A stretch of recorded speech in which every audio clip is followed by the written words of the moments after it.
Baik, kita mulai, Pak.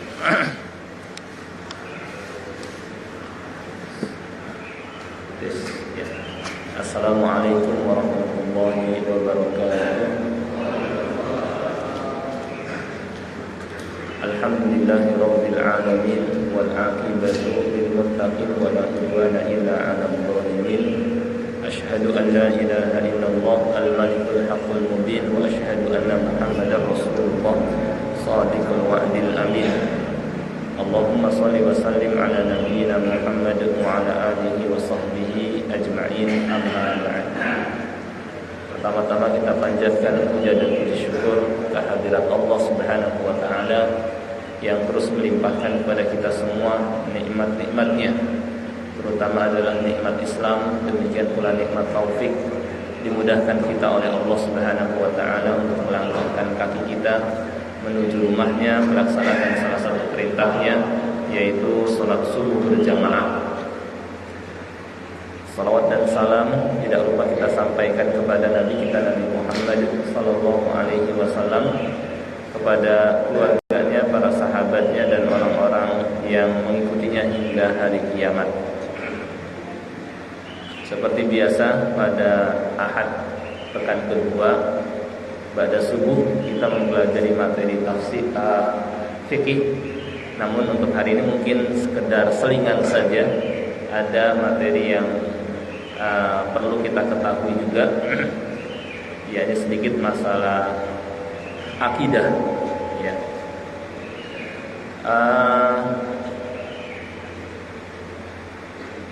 Di antara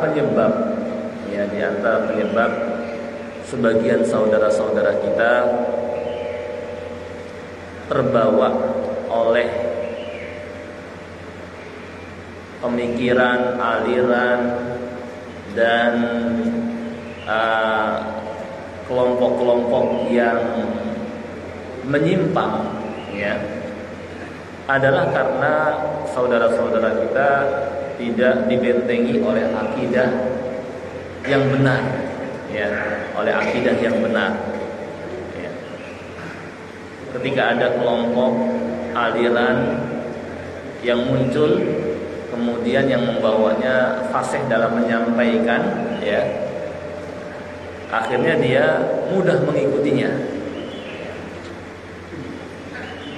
sehingga tidak heran kalau kita lihat, ya, kelompok-kelompok menyimpang, aliran-aliran menyimpang, ya, ternyata banyak juga pengikutnya, ya, banyak juga pengikutnya, ya.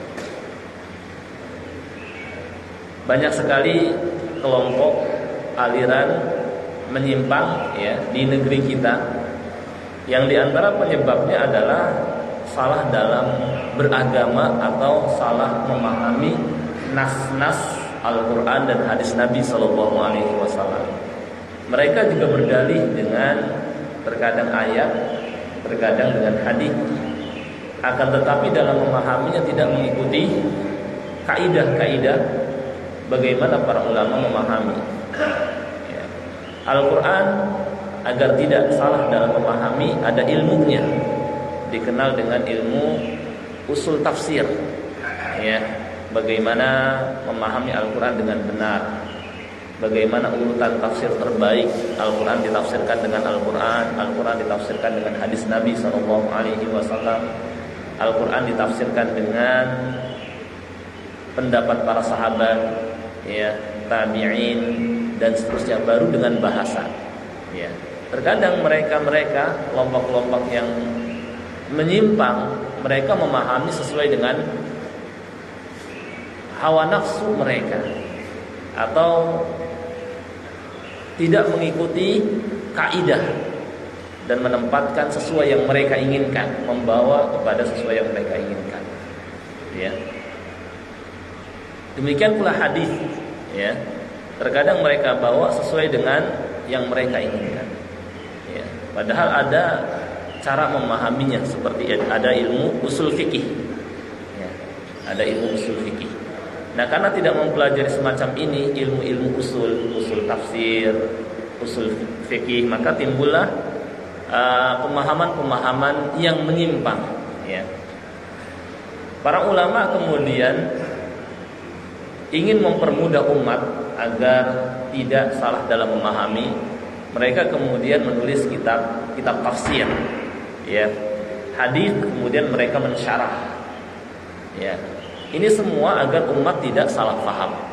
Al-Quran misalnya ada tafsir Ibnu Katsir, ada tafsir yang ulama mutaqaddimin terdahulu maupun mutaakhirin, ada tafsir Fathul Qadir, ada tafsir At-Tabari, ada juga tafsir yang mutaakhirin, Aisarut Tafasir, Tafsir Muyassar, kemudian Mukhtasar fi Tafsir, kemudian Taisirul Karimir Rahman fi Tafsir Kalamul Manan, dan seterusnya, ya. Kemudian hadis pun para ulama kemudian menuliskan syarah atau penjelasannya. Ada Sahih Bukhari, nama syarahnya Fathul Bari, Sahih Muslim Al-Minhaj, Sunan Abi Daud namanya Aunul Ma'bud, Sunan Tirmidzi namanya Tuhfatul Ahwadi, dan sebagainya. Itu semua agar kita tidak salah memahami. Demikian pula agar kita tidak salah dalam beragama, ya. Ada yang namanya manhaj atau cara beragama yang benar, ya, cara beragama yang benar, ya. Yang mana faedahnya dengan kita mengetahui manhaj dan akidah yang benar, kita bisa menimbang dan menilai pemikiran-pemikiran, aliran-aliran yang muncul, ya. Ini faedah dari kita memahami akidah yang benar. Perumpamaannya, kita dikasih soal ujian. Kalau kita sudah belajar yang benar, maka kita bisa menilai, bisa menimbang dan menilai, ya, beberapa pilihan itu mana yang benar. Misalnya pilihan ganda A, B, C, D. Kalau kita sudah pelajari yang benar, kita bisa menilai, oh yang benar adalah B, yang A, yang C, yang D salah. Maka inilah pentingnya kita mempelajari akidah shahihah dan cara beragama yang benar. Alhamdulillah Allah mudahkan. Di sini saya ada tulisan tentang akidah dan manhaj yang benar, ya, seperti tertera di sini. Ini silahkan bisa dipelajari masing-masing, ya, di HP-nya masing-masing pun bisa. Secara rinci akidah Islam yang benar, yang kalau kita pelajari, maka kita bisa menimbang dan menilai pemikiran-pemikiran, aliran-aliran yang ada. Oh ini keliru, oh ini menyimpang, gitu ya. Dan sehingga kita tidak mudah terbawa, ya, tidak mudah terbawa oleh aliran-aliran yang ada, ya. Nah ini bisa masing-masing pelajari karena bukan sekarang ini maksudnya kita mempelajari karena banyak materinya. Cuma saya hanya kasih isyarat, ya. Ketika masuk ke blog sini, wawasan keislaman tanpa spasi, di sini ada akidah dan manhaj, cara beragama yang benar. Baik, di antara sekian materi ini mungkin yang coba kita pelajari adalah materi tentang keimanan kepada hari akhir, yang mana ini termasuk rukun iman yang 6, ya, rukun iman yang 6. Di sini saya ada risalah berkenaan dengan peristiwa yang akan terjadi pada hari kiamat, ya. Judulnya huru-hara hari kiamat. Kalau nanti apa yang saya sampaikan misalnya lupa, bisa dirujuk lagi ke sini, ya, huru-hara hari kiamat. Di sini ada ilustrasi gambaran peristiwa pada hari kiamat, hanya gambaran saja, tapi yang intinya adalah yang di bawahnya. Baik,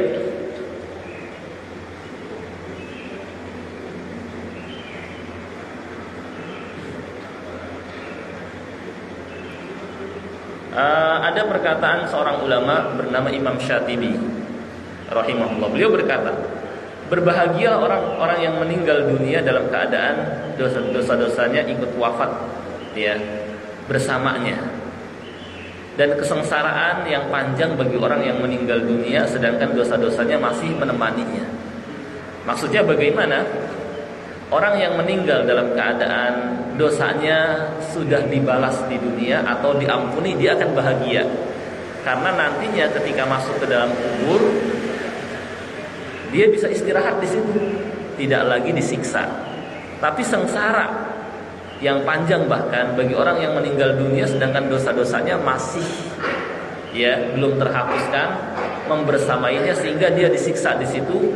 Ada yang sampai ratusan, 100 tahun, 200 tahun dia disiksa di kubur, sampai selesai, diminta pertanggungjawaban dan dihapuskan dosa-dosa, baru bisa dia istirahat. Nah, kita ingin ketika meninggalkan dunia ini dalam keadaan dosa-dosa kita sudah dihapuskan, sehingga kita masuk ke dalam kubur kita dapat istirahat. Jangan sampai sudah kita menderita di dunia tambah lagi menderita. Maka di antara penyebab agar dosa diampuni ada banyak, seperti dengan istighfar dan taubat. Setelah kita jatuh ke dalam maksiat, dapat musibah, itu pun menghapuskan dosa-dosa. Kemudian juga ada hal-hal lain yang membuat seseorang jadi tidak disiksa, termasuk doa orang-orang mukmin untuknya dan seterusnya. Baik, nanti bisa dilihat di sini kelanjutannya, beberapa sebab penghalang seseorang disiksa di neraka juga di sini. Baik, tentang hari kiamat. Hari kiamat atau hari kebangkitan, ini benar adanya didukung oleh dalil nakli dan akli. Dalil nakli dan akli, dalil wahyu dan akal. Dalil nakli, diantaranya semua kitab yang Allah Subhanahu wa Ta'ala turunkan. Ada Taurat, ada Zabur, ada Injil, ada suhuf-suhuf, semua menerangkan adanya hari kiamat. Termasuk Al-Qur'anul Karim, Allah Subhanahu wa Ta'ala berfirman, za'amal ladzina kafaru alla yub'atsu. Orang-orang kafir mengatakan bahwa mereka sekali-kali tidak akan dibangkitkan. Kata Allah, kul, katakan, bala wa rabbi, demi Tuhanku, la tub'atsunna, kamu benar-benar akan dibangkitkan. Tsumma la tunabba'unna bima 'amiltum wa dzalika 'ala Allahi yasir. Kemudian akan diberitakan kepadamu apa yang telah kamu kerjakan, dan hal itu mudah bagi Allah Subhanahu wa Ta'ala. Allah juga berfirman, inna sa'ata la'atiyatun la raiba fiha walakinna aktsaran nasi la yu'minun. Sesungguhnya hari kiamat pasti akan datang, tidak ada keraguan tentangnya, akan tetapi kebanyakan manusia tidak beriman. Ini secara nakli. Kemudian Allah Subhanahu wa Ta'ala perkuat secara akal. Secara akal Allah pun sebutkan dalil akli yang menunjukkan akan adanya hari kiamat. Di antaranya firman Allah Ta'ala, wa huwal ladzi yabda'ul khalqa tsumma yu'idu wa huwa ahwanu 'alaihi. Dialah Allah yang menciptakan manusia pertama kali, kemudian dia akan menghidupkannya kembali, dan menghidupkan itu lebih mudah lagi bagi Allah Subhanahu wa Ta'ala.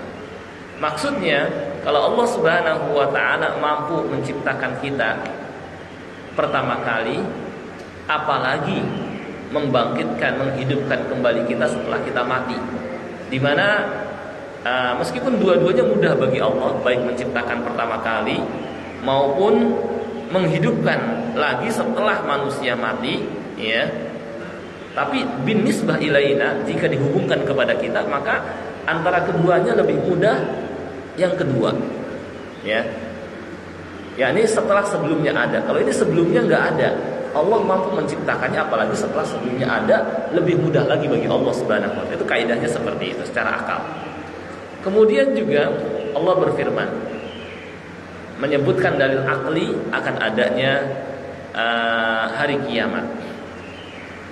Wa min ayatihi annaka taral arda khashi'ah fa idza anzalna 'alaiha al-ma'a ihtazzat wa rabat innal ladzi ahyaha la muhyil mauta innahu ala kulli syai'in qadir. Dan di antara tanda-tanda kekuasaan Allah Subhanahu wa taala dan bahwa Dia mampu membangkitkan manusia setelah mati adalah engkau lihat bumi yang sebelumnya kering gersang. Saat kami turunkan air ke atasnya, tiba-tiba dia bergerak dan subur, kemudian mengeluarkan tumbuh-tumbuhan. Kita lihat biji yang sebelumnya kering mati, kemudian kita lempar ke sebuah tanah, ya, kemudian Allah Subhanahu wa taala sirami dengan air hujan, tiba-tiba biji ini mengeluarkan tunas dan menumbuhkan tanaman yang baru. Sebelumnya mati, ya. Apa bedanya dengan makhluk yang sebelumnya mati, manusia misalnya? Kan sama saja. Ini ada biji yang mati kemudian hidup kembali. Demikian pula manusia pun sama. Yang mati Allah Subhanahu wa taala mampu menghidupkan kembali. Ya. Kemudian juga Allah Subhanahu wa taala berfirman, La khalqus samawati wal ardi akbaru min khalqin nas walakinna aktsaran nasi la ya'lamun. Sungguh penciptaan langit dan bumi itu lebih besar, ya. Meskipun semuanya ringan, tapi kalau kita bandingkan antara penciptaan langit dan bumi dengan manusia, lebih berat penciptaan langit dan bumi, ya. Langit yang luas, ya. Bumi dengan segala isi yang ada di dalamnya, ada lautan, ada daratan, ada gunung-gunung, ya. Kemudian benda-benda langit, ada matahari, ada bulan, ada bintang-bintang yang besar. Kalau Allah Subhanahu wa taala mampu menciptakan makhluk-makhluk yang besar dengan segala isinya, apalagi cuma manusia yang kecil, ya, maka lebih mudah lagi bagi Allah Subhanahu wa taala. Di samping itu, kebijaksanaan dan keadilan Allah menghendaki untuk mengadakan hari kiamat, ya, agar masalah yang diperselisihkan Allah berikan putusan, dan agar orang-orang yang zalim, ya, diberikan balasan. Kalau seandainya tidak ada hari kiamat dan pembalasan terhadap amal, kasihan sekali mereka yang terzalimi. Misalnya Bani Israel terdahulu, mereka dizalimi oleh Fir'aun.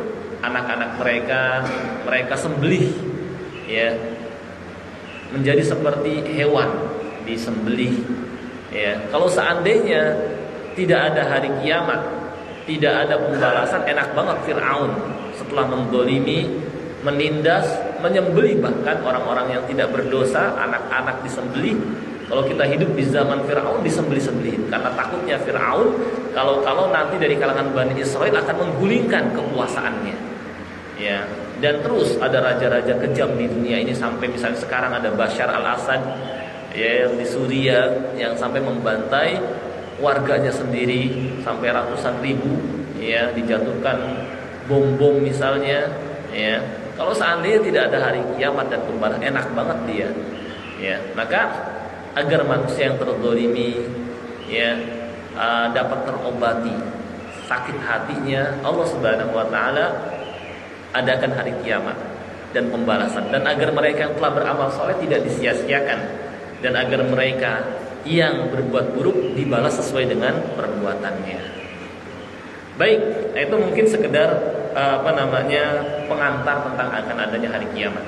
Di sini saya tampilkan juga video gambaran, ya, tentang huru-hara hari kiamat.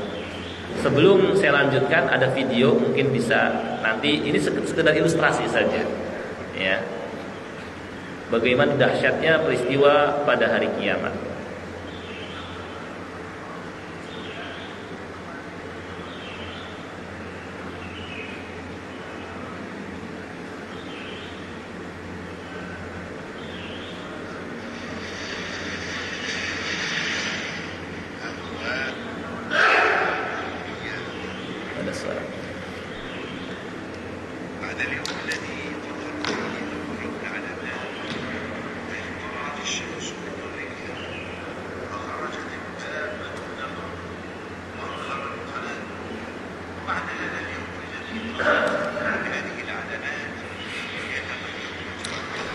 Saya kasih pengantar. Ya, setelah sebelumnya diawali oleh tanda-tanda, ya, tanda-tanda kecil dan tanda-tanda besar, ya. Dari mulai tanda kecil ada banyak, nanti tanda besarnya diantaranya matahari terbit dari barat, ya, keluar Dajjal sebelumnya, turun Nabi Isa, ya, keluar Ya'juj dan Ma'juj dan seterusnya. Baru kemudian ada tanda besar yang mana ketika tiba hari kiamat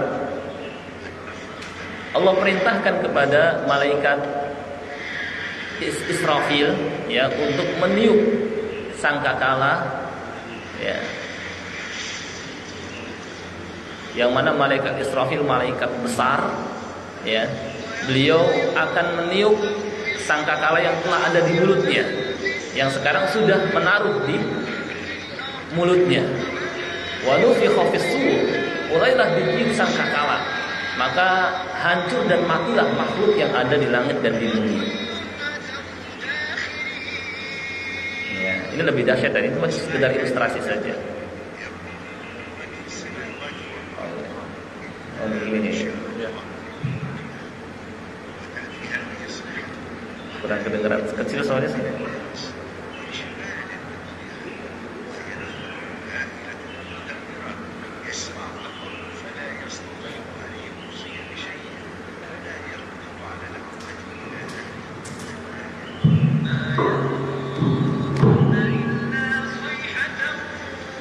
Sekedar gambaran saja. Setelah ini baru saya akan terangkan.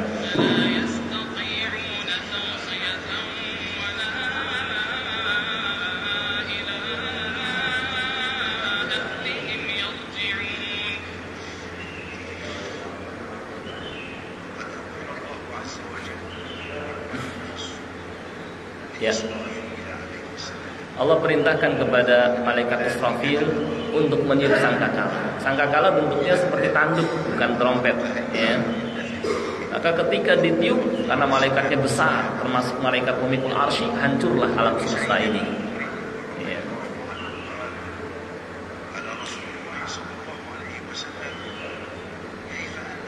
Dalam hadis disebutkan bagaimana saya merasa nyaman, sedangkan malaikat peniup sangkakala sudah memasukkan sangkakala ke mulutnya, tinggal menunggu perintah Allah Subhanahu wa taala. Ya.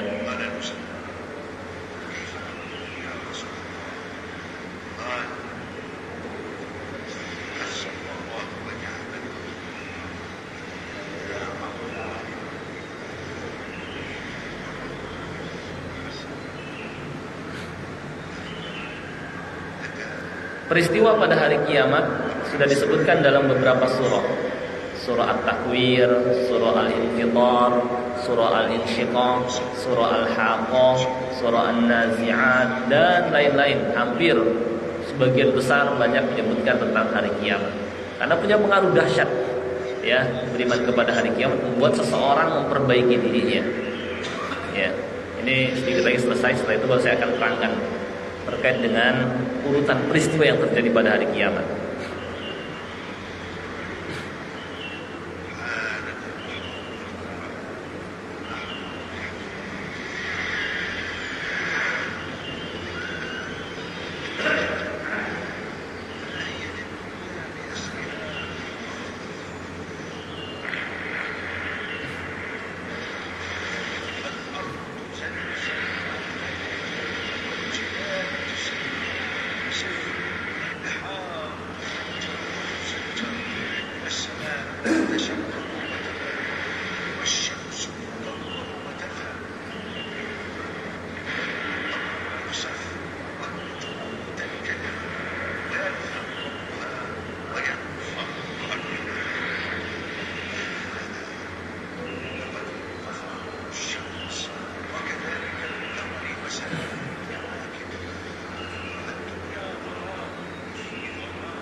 Sedikit lagi.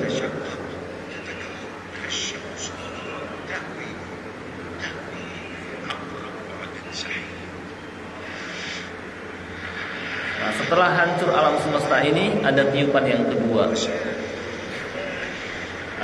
Jaraknya kira-kira 40, wallahu a'lam, 40 hari, 40 bulan atau 40 tahun, ya. Baru kemudian malaikat Israfil meniup sangkakala yang kedua. Maka manusia pun kemudian bangkit dari kuburnya. Setelah ini kita lihat, nah ini tiupan kebangkitan, an-nafkhatut tsaniyah, tiupan kebangkitan. Setelah semua makhluk mati,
ya baik. Ini sekedar tentang ilustrasi saja, gambaran tentang peristiwa pada hari kiamat. Baru setelah ini saya akan sampaikan urutan peristiwa yang akan terjadi pada hari kiamat. Nanti bisa dilihat ya di blog, sudah saya tampilkan video, ada baru kemudian isinya.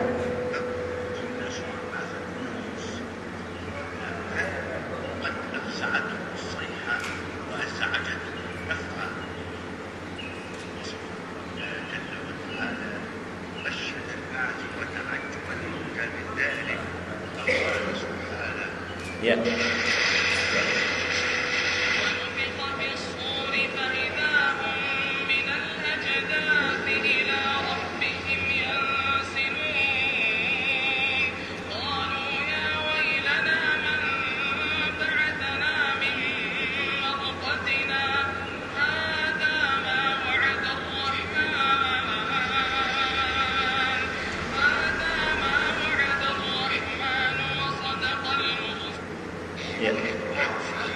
Ya. Baik, sekarang saya akan sampaikan secara garis besar ya urutan peristiwa pada hari kiamat. Ya, setelah manusia dibangkitkan dari kuburnya, maka mereka kemudian ditempatkan di sebuah tempat yang namanya padang mahsyar, ya. Padang mahsyar tempat dikumpulkan manusia ya dari sejak zaman dulu, zaman Nabi Adam alaihissalam sampai menjelang sampai hari kiamat, ya. Tempatnya datar, rata, tidak ada tempat tinggi, tidak ada tempat rendah, tidak ada gunung perbukitan dan tidak ada lembah. Supaya manusia tidak bisa bersembunyi, semuanya tampak jelas, ya. Ketika manusia telah berada di padang mahsyar, maka Allah Subhanahu wa taala kemudian mendekatkan kepada mereka matahari. Jaraknya dalam hadis itu qadra mil, 1 mil. 1 mil itu kalau ukuran jarak 1 kilometer, 1,5 kilometer, lebih sedikit. atau 1608 meter ya. Jadi kita di sini matahari di mana di sini 1,5 kilo di bola kapal sana di situ enggak apa dekat tol situ ya, sekitar itu mungkin, atau kalau dekat sana lagi ya, matahari di sana yang sekarang di dunia bermil-mil berkilo-kilometer kita merasakan panasnya di siang hari. Lalu ini didekatkan kepada kita jaraknya cuma 1 mil, 1,5 kilometer, maka manusia merasakan kepanasan yang dahsyat ya. Di antara mereka ada yang sampai mengucurkan keringatnya sampai semata kaki, ada yang sampai sedengkul, ada yang sampai sepinggang, bahkan ada yang dibanjiri oleh keringatnya. Yang melindungi mereka dari panas terik matahari adalah amalnya. Semakin banyak amal solehnya, semakin terlindungi. Di tengah manusia pada kepanasan, ada 7 golongan orang yang dinaungi oleh Allah Subhanahu wa Ta'ala tidak kepanasan. Ya, Allah Subhanahu wa Ta'ala adakan naungan ya, melindungi mereka dari panas terik matahari. Siapa mereka? Yang pertama adalah pemimpin yang adil. Yang ketika memimpin dia berlaku adil, memberikan hak rakyat, ya tidak mendolimi, dia memberlakukan syariat Allah Subhanahu wa Ta'ala dalam memimpin. Ya seperti misalnya ketika para nabi jadi pemimpin, ada Nabi Daud, ada Nabi Sulaiman, ada Nabi kita Muhammad sallallahu alaihi wasallam, ada khalifah khulafa rasyidin Abu Bakar, Umar, Utsman, Ali, ada Umar bin Abdul Aziz. Sebagai balasan karena dia berlaku adil dalam memimpin, maka Allah Subhanahu wa Ta'ala naungi sehingga enggak kepanasan. Ya. Yang kedua adalah pemuda remaja yang tumbuh di atas beribadah kepada Allah Subhanahu wa Ta'ala. Jadi sejak remaja, ya sejak kecil, remaja hingga menjadi orang dewasa, orang tua, dia sabar. Di mana jiwa remaja mereka inginnya main-main, bersenang-senang, hura-hura.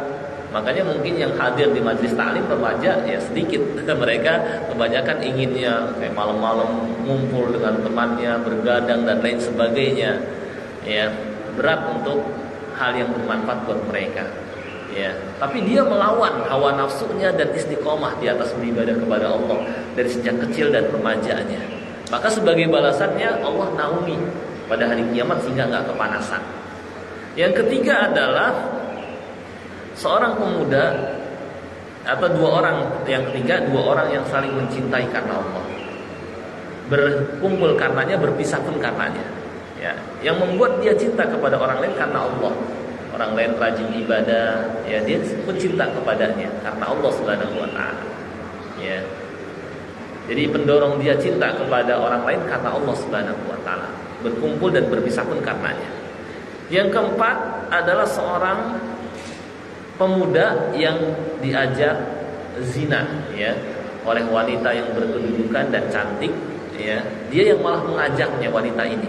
Tapi dia menolaknya dengan mengatakan saya takut kepada Allah. Ya. Akhirnya ya dia jauhi. Ya, sebagai balasannya Allah Subhanahu wa Ta'ala naungi. Yang kelima adalah seorang yang bersedekah sampai-sampai tangan kirinya tidak mengetahui apa yang diinfakkan oleh tangan kanan, saking berusaha menyembunyikan. Di malam hari atau di siang hari ketika berinfak misalnya, tolong enggak usah sebut nama saya.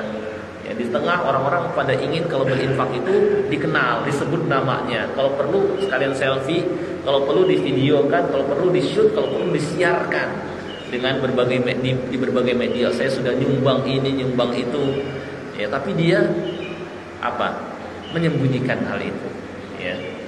Kemudian seorang yang hatinya terpaut dengan masjid dimanapun dia berada, ya ketika azan memanggilnya dia segera mendatanginya, cinta dengan masjid, ya hatinya terikat terpaut dengan masjid. Ya insya Allah ahli masjid, pengurus masjid insya Allah termasuk.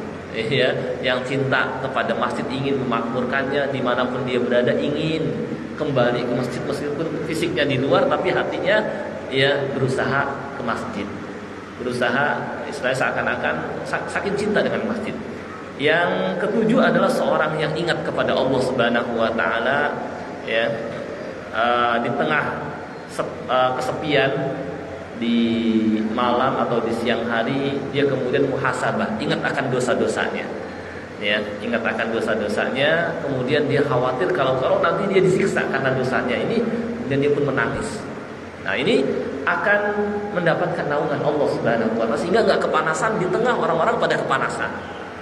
Nah, setelah peristiwa ini, ya istilahnya agak lama manusia menderita kepanasan di sana, maka kemudian mereka karena ingin segera diselesaikan penderitaan mereka kemudian mendatangi para nabi.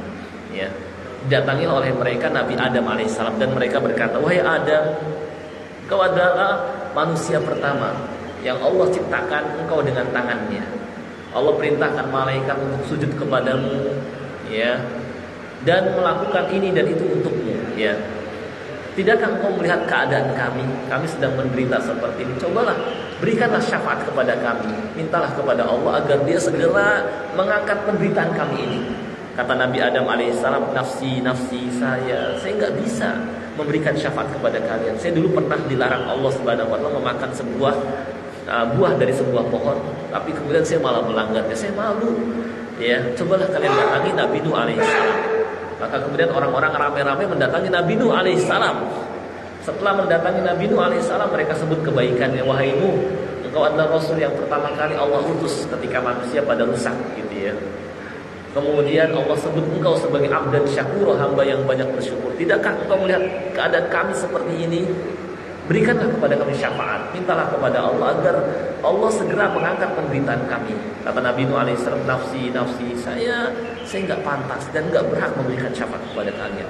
Hari ini Allah sedang murka yang tidak pernah murka sebelumnya seperti ini, dan tidak akan murka lagi seperti ini setelahnya. Ya, cobalah datangi kekasih Allah Ibrahim." Maka orang-orang ramai-ramai datang Nabi Ibrahim dan menyebutkan, ya, kebaikan Nabi Ibrahim alaihissalam. Kemudian Nabi Ibrahim sama, nggak sanggup memberikan syafaat kepada mereka. Nabi Ibrahim nyuruh mendatangi Nabi Musa. Nabi Musa juga nggak bisa. Nabi Musa nyuruh datangi Nabi Isa. Nabi Isa juga sama nggak bisa. Akhirnya Nabi Isa menyuruh umat manusia datangi Nabi Muhammad Sallallahu Alaihi Wasallam. Maka kemudian mereka datang kepada Nabi Muhammad, Nabi kita Sallallahu Alaihi Wasallam. Ya, maka beliau mengatakan, "Ana syafi'u syafa'." Akulah yang nanti akan memberikan syafaat kepada kalian dan akan diizinkan. Ya, inilah jasa Nabi kita Sallallahu Alaihi Wasallam di dunia dan di akhirat. Di dunia, ya, dengan diutusnya beliau, ya, maka manusia mendapatkan rahmat, makhluk secara keseluruhan alam semesta mendapatkan rahmat, dan di akhirat jasanya juga mengangkat penderitaan yang menimpa mereka. Maka beliau datang sendiri menghadap Allah Subhanahu wa taala. Sesampainya ya di hadapan Allah Subhanahu wa taala di bawah arsy singgasananya, Nabi kita Shallallahu alaihi wasallam sujud dengan sujud yang lama sambil memuja dan memuji Allah Subhanahu wa taala. Ini disebutkan dalam hadis yang sahih.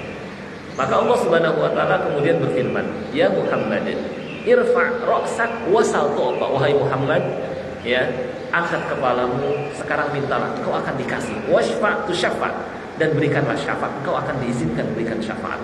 Maka kemudian Nabi kita Shallallahu Alaihi Wasallam mengangkat kepala dan minta kepada Allah beberapa permintaan. Di antaranya agar penderitaan manusia di padang mahsyar segera diangkat. Ya, ini syafaat uzma namanya. Demikian pula agar ahli surga segera akan masuk surga, ditinggikan derajatnya, dan orang yang seharusnya mereka masuk neraka, ya, ditahan jadi tidak jadi, dan syafaat-syafaat beliau yang lain.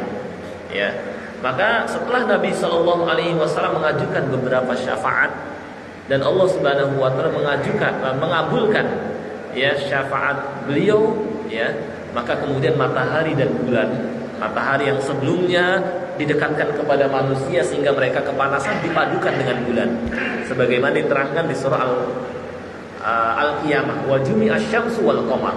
Maka dipadukanlah matahari dan bulan, kemudian dijatuhkan ke dalam neraka, agar manusia mengetahui bahwa matahari dan bulan tidak berhak disembah, ya, dan untuk menambah panasnya api neraka, ya. Maka setelah matahari dan bulan dijatuhkan ke dalam neraka, suasana pada mahsyar pun menjadi gelap, Nah, kemudian sebagaimana firman Allah Ta'ala di surah Al-Baqarah, di surah Al-An'am, hal yang duruna illa ayyatiyahumullahu fi dhulalin minal malaikah. Tidak ada yang ditunggu oleh manusia di padang mahsyar kecuali kedatangan Allah Subhanahu wa taala dalam naungan, ya, bersama para malaikat. Ya. Di surah Al-Fajr Allah Subhanahu wa taala juga berfirman, "Wa jaa rabbuka wal malaku saffan saffa." Kemudian Tuhanmu pun datang.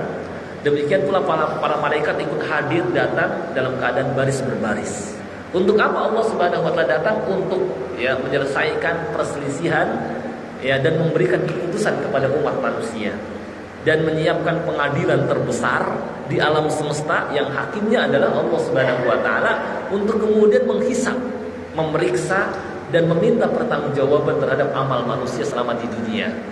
Nah, ketika Allah Subhanahu wa taala datang dalam naungan, demikian pula para malaikat ikut hadir, maka bumi padang mahsyar yang sebelumnya gelap menjadi terang benderang dengan cahaya Allah Subhanahu wa taala. Terang benderang dengan hadirnya Allah Subhanahu wa taala. Ya. Setelah, ya, Allah Subhanahu wa taala datang, ya, kemudian disiapkanlah, ya, segala sesuatunya untuk memulai persidangan. Dihadirkan para saksi, dipersiapkan catatan amal, ya. Mulailah ketika ini proses hisab, pemeriksaan dan pertanggungjawaban terhadap amal. Ketika itu juga, ya, kata Allah Subhanahu wa taala di surah Al-Fajr, "Wa jaa rabbuka wal malaku saffan saffa wa ji'a yauma idzin bi jahannam." Dihadirkanlah ke tengah-tengah manusia neraka jahanam. Ya, dihadirkan, di mana neraka jahanam ini besar dan berat, ya, ditarik ada 70.000 tali penariknya, ditarik oleh 70.000 malaikat setiap satu tali penariknya. Saking beratnya dihadirkan, digeret, ya, kemudian dihadapkan ke tengah-tengah manusia. Ya. Ketika itu manusia yang melihatnya nggak kuat.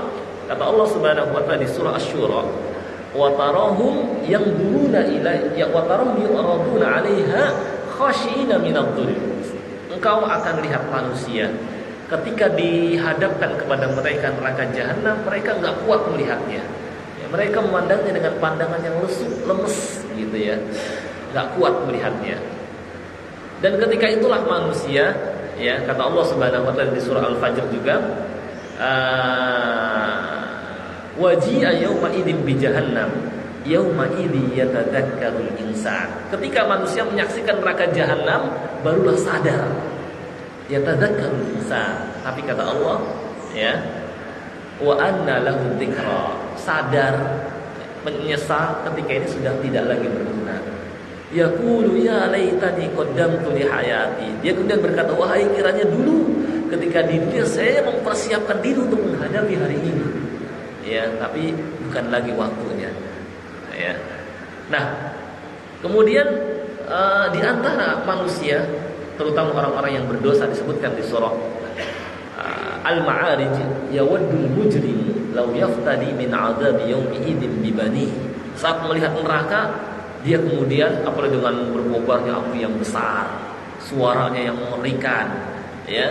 Orang yang berdosa ketika itu ingin kalau bisa meloloskan dirinya dari azab neraka dengan anak-anaknya, dia akan korbankan. Yawaddul mujrimu law yaftadi min 'adzabi yaumi idzin bi banihi. Kalau untuk menyelamatkan dirinya dia harus korbankan anak-anaknya, dia akan korbankan. Ya, saking nggak siapnya masuk neraka. Kalau di dunia kan, ya nggak apa-apa lah saya jadi korban. Yang penting jangan anak saya, yang penting jangan istri saya, yang penting jangan keluarga saya. Tapi untuk hari kiamat nggak bisa, nggak berani. Karena begitu mengerikan apinya yang diberikan kekuatan 69 kali api di dunia. Api di dunia saja sudah bisa mendidihkan air, sudah bisa meleburkan besi. Lalu bagaimana diberi kekuatan 69 kali ditambah dengan panasnya matahari juga yang dimasukkan ke dalam neraka, maka nggak ada yang siap. Ya, bahkan sampai kalau bisa ngorbanin anak dia akan korbankan, yang penting dirinya selamat. Ya wadul mujrimu law yaftadi min 'adzabi yaumi idzin bi bani wa sahibatihi wa akhi. Dan kalau bisa dia selamatkan dirinya dengan korbankan istri dan saudaranya, kakak adik, dia akan korbankan. Wa sahibatihi wa akhi wa fasilatihi allati tuwi. Dan kalau untuk menyelamatkan dirinya, dia harus korbankan keluarga besarnya, kerabatnya, dia akan korbankan. wa man fil ardi jami'an tsumma yunji. Dan kalau untuk menyelamatkan diri dia harus korbankan semua orang. Kalau bisa dia akan korbankan semua orang, tapi tidak bisa. Ya, ketika itu. Nah, ketika sudah dihadirkan neraka jahanam, manusia pada ketakutan dan mulailah hisab, proses pemeriksaan terhadap amal. Nah, inilah yang urutannya, ya.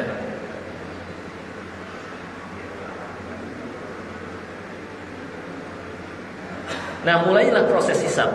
Dipanggillah satu persatu manusia, ya. Dalam hadis laisa bainallahi wa bainahu turjuman, tidak ada perantara antara dia dengan Allah. Dipanggil si fulan. Untuk orang mukmin ditutupi dari khalayak ramai dan diingatkan dosa-dosanya, dibuka catatan amalnya, disuruh baca, ya, dan dia tidak akan mengingkari karena sesuai dengan apa yang dia kerjakan. Iqra kitabak, coba baca catatan amalmu, ya. Kemudian Allah ingatkan, ata'rif dzambaka, kamu ingat dosa ini, ya ya Rabbi. Kamu ingat dosa itu, ya ya Rabbi. Disebutkan terus sehingga dia merasa, saya pasti binasa, saya pasti akan dijatuhkan ke dalam neraka. Tapi kata Allah, pada hari ini ya aku ampuni, sebagaimana ketika di dunia aku telah tutupi dosa-dosamu. Ya. Inilah yang disebut dengan hisab yang mudah, hanya diperlihatkan catatan amal, setelah itu dimaafkan. Tetapi kepada orang-orang kafir, ya, mereka dipermalukan di hadapan makhluk, tidak ditutupi. Allah katakan kepada mereka, haula'il ladzina kadzabu 'ala rabbihim. Inilah orang-orang yang ketika di dunia berani berdusta terhadap Rabb mereka. Ala ingatlah laknatullahi 'alal zalimin.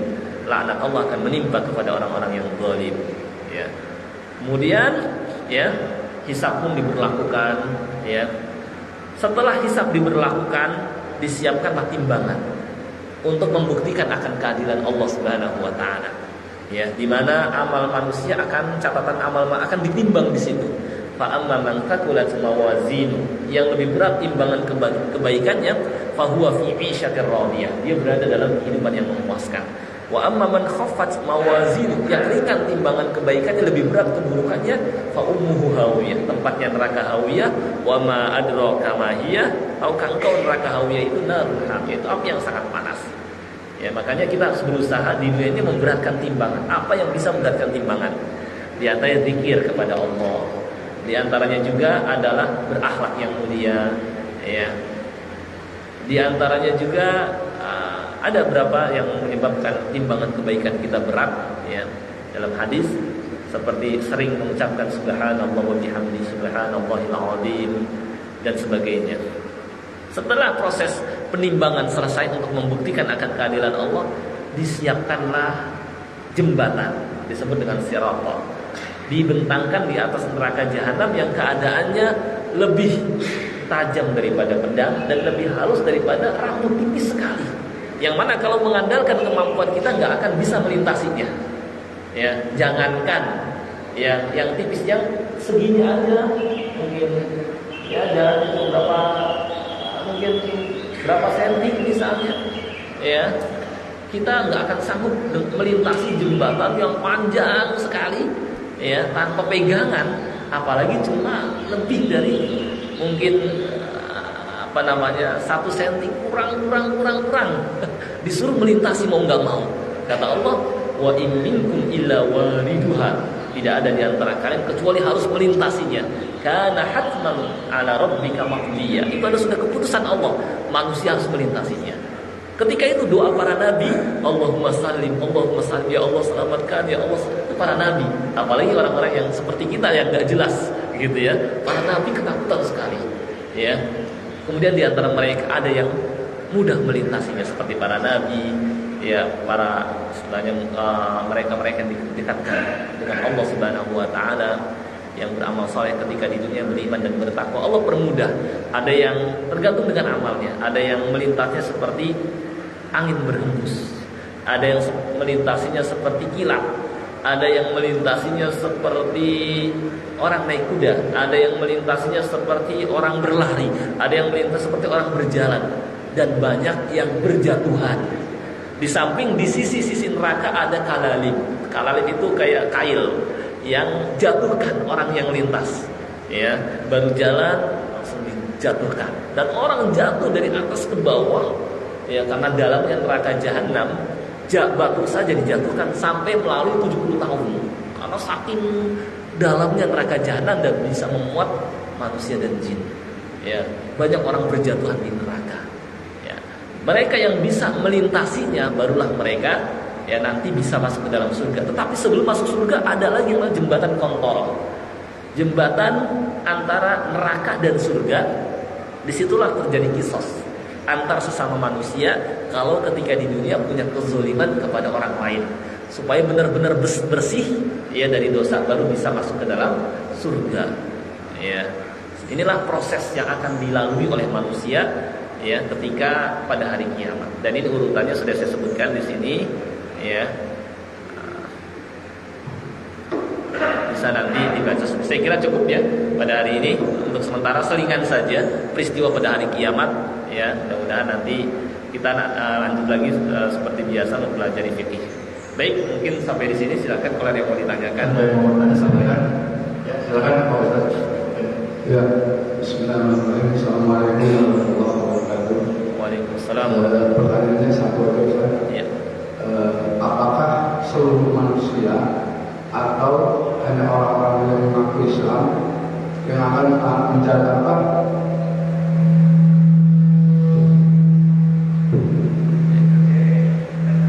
artinya di yaumil hisab itu apa seluruh manusia atau hanya orang yang Islam saja? Yang sehingga kan ada riwayat mengatakan itu bagi tiga kelompok. Yang pertama Nabi dan itu langsung surga. Kelompok kedua adalah orang-orang kafir langsung neraka. Iya. Nah, kelompok ketiga inilah yang akan dihisab. Ini penjelasannya seperti apa Ustaz? Terima kasih. Iya. Iya. Iya. Di dalam surah Al-Waqiah disebutkan ketika tiba hari kiamat kata Allah wa kuntum azwajan talatah. Kemudian kalian terbagi menjadi tiga kelompok. Fa ashabul maimanati ma ashabul maimanah. Ada kelompok sebelah kanan, alangkah bahagianya sebelah kanan. Wa ashabul masy'amah ma ashabul masy'amah. Dan ada kelompok sebelah kiri dan alangkah sengsaranya kelompok sebelah kiri. Wasabiqun as-sabiqun. Dan ada kelompok yang mendahului. Nah, siapakah as-sabiqun as-sabiqun? Ya, secara bahasa arti as-sabiqun as-sabiqun adalah mereka yang bersegera dalam kebaikan. Ya, berarti ketika di dunia segera sekali melakukan amal soleh.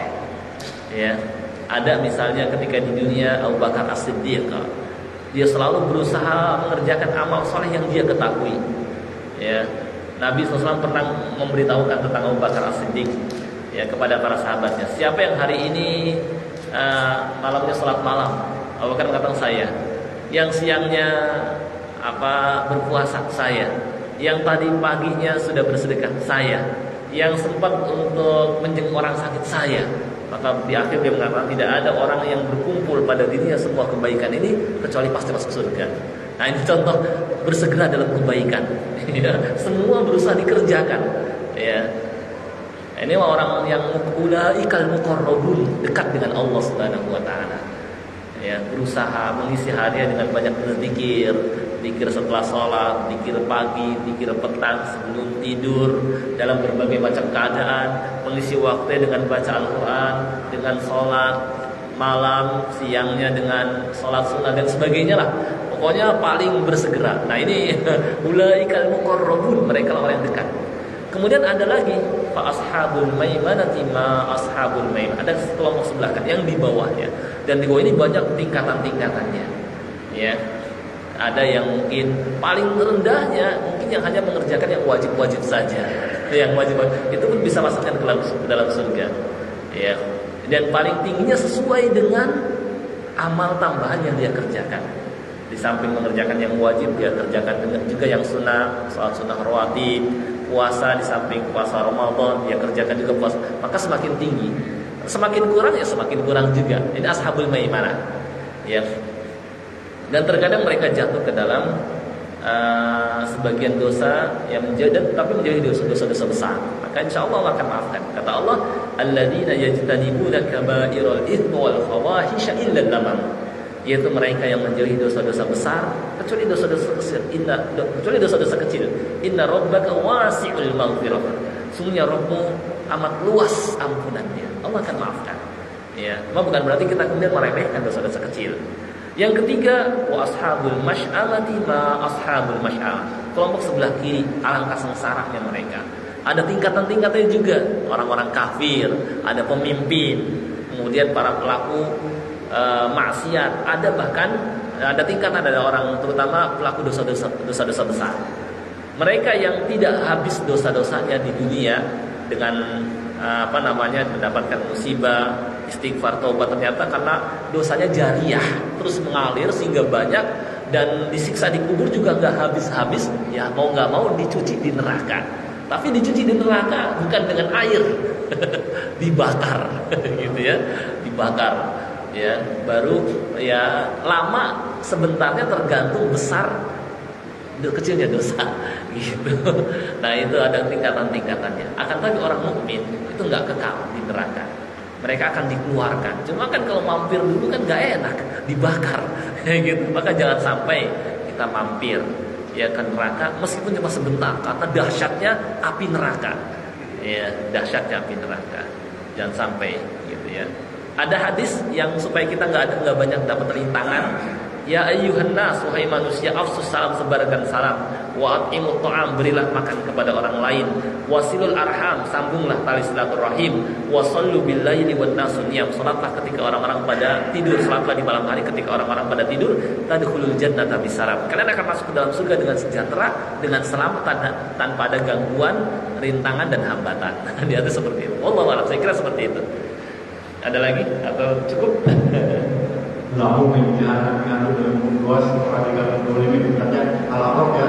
Iya, dolim pada diri sendiri, kepada Allah dan kepada orang lain, itu nanti akan ditempatkan di neraka jahanam katanya. Nanti ditempatkan di neraka jahanam, dikasih pangkalan api neraka, dikasih jenggot api neraka saja. Iya. Itu al-arab.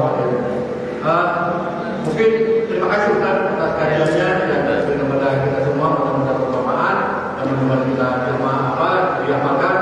Dan juga kepada jemaah mudah-mudahan dirindukan oleh surga, Ustaz ya.